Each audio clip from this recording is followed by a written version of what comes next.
సంతోషమే ప్రతిక్షణము ఇక సంతోషం ప్రతిక్షణం మానిపల్లి జ్యువెలర్స్. మరి మీడియాతో ఇంటరాక్షన్లోకి కూడా వెళ్ళిపోదాము. They have so much to ask I'm sure. But media friends అందరికీ ఒక చిన్న రిక్వెస్ట్ ఏంటి అంటే please strictly keep your questions to Robinhood గురించి మాత్రమే ఇక్కడ డిస్కస్ చేయవలసిందిగా రిక్వెస్ట్ చేస్తున్నాము. Please underline this statement, this line. Thank you so much. వాళ్ళు టార్గెట్ చేస్తే ఏ సైడ్ అయినా అడుగుతారు సార్. ఓకే, సో నితిన్ గారు ఓకే స్టార్ట్ ప్లీజ్.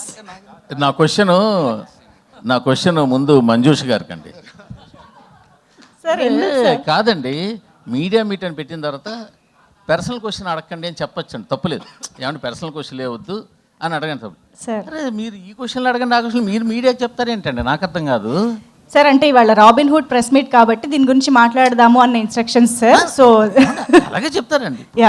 అక్కడ నవీన్ గారు వాళ్ళు ఉన్నప్పుడు పుష్ప గురించి అడగలేమో, ఇప్పుడు నితిన్ గారు ఉన్నప్పుడు మంచి సినిమాలు, ఆ అమ్మాయి ఉన్నారు, ఆ అమ్మాయి చేసిన సాంగ్ ఇన్ని ఉంటాయి అటు ఇటును. మీరు అది okay, Robinhood first press meet కాబట్టి first preference. So that's it sir, please, that is my request.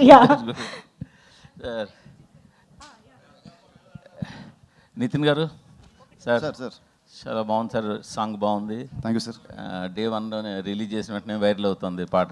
Thank you sir. But చాలా బాగుంది. సో మీ లుక్ ఇప్పుడు యాస్టీస్గానే చాలా బాగుంది. Thank you sir. But Robinhood అని టైటిల్ అంటే ఇంతవరకు వచ్చిన కంటెంట్ చూసి అడుగుతున్నాం, అంతకుమించి కాదు. ఇంకా సినిమాలో చాలా ఉండొచ్చు, సినిమాలో ఏముందనేది మనం ఇప్పుడప్పుడే బయటపెట్టి. బట్ రాబిన్హుడ్ టైటిల్ కానీ ఆ సబ్జెక్ట్ కానీ చాలా పాతది కదా, ఆ లైన్ అంటే మనకు చాలా సినిమాలు చూసాం. అంటే మీరు కొత్తగా ఏం చెప్పబోతున్నారు? అది నువ్వే చెప్పాలి ఆన్సర్. నేను ఫస్ట్ కథ రాసినప్పుడు అనుకున్నానండి, ఇప్పుడు ఇలాంటి దొంగ మీద చాలా వచ్చినాయి, దొంగ డబ్బులు దోచేయడం, వాళ్ళకి ఇవ్వడం, వీళ్ళకి ఇవ్వడం.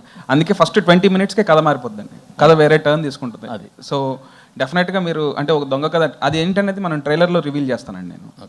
యా, సో మీరు అనుకున్నట్టయితే రెగ్యులర్గా పాత కథలాగైతే ఉండదు. బట్ మీరు మొదటి 2 సినిమాలు కూడా డిఫరెంట్ సినిమాలు చేశారు, మంచి హిట్లు. పైగా అందులో మీ ఎంటర్టైన్మెంట్ పార్ట్ ఎక్స్ట్రాడినరీగా ఉంటుంది, డౌట్లేదు. బట్ మీరు ఇచ్చిన టీజర్లో ఇంకా డోసు అంత ఉన్నట్టుగా లేదు, దాన్ని మీరు ఏమంటారు?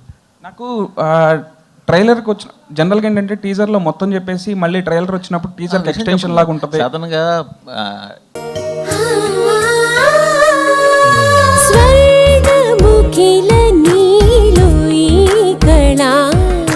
వజ్రవైడూర్యాలంకరణం మణిహారం మహాద్భుతం సంతోషమే ప్రతిక్షణము ఇక శుభప్రదముగా నీవు రాగసిరుల వేడుక